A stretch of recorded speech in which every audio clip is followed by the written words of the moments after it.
Ja som zakladateľom a CEO spoločnosti Cloud IT. My sme na trhu 12 rokov a od začiatku, odkedy sme prišli na trh, tak sme sa snažíme o to, aby ten HRista mal čo najjednoduchšiu prácu a aby v tom rekrutmente nestrácal čas na nejaké manuálne nahadzovanie, ale aby sa práve venoval tým kandidátom, ktorí reagujú na tie jednotlivé pracovné ponuky.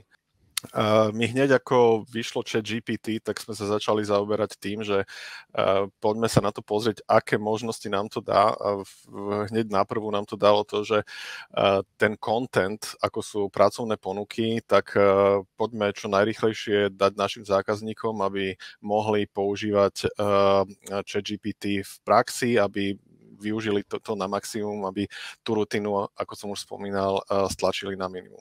Tu už vidím, že mám vygenerovaný text a mám tu dopísané informácie o tejto, krátky popis o tej danej pracovnej ponuke.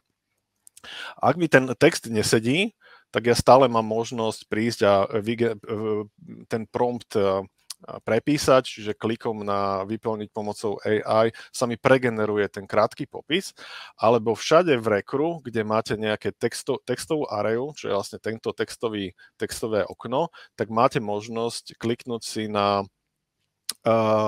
OpenAI a chatbot a ten prompt, ktorý spomínala Barborka, môžete si akýkoľvek napísať, skopírovať tento text a vložiť si do tejto jednotlivej bunky. Čo mi tie pracovné ponuky vlastne umožňujú?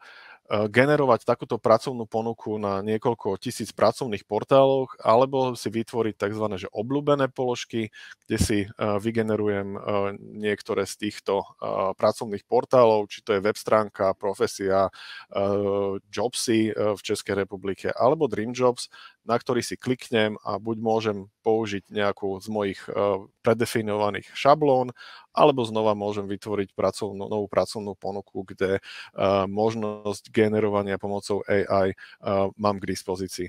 Klikom znova sa mi začne generovať ten text, ktorý postupne sa osadzáva do jednotlivých polí.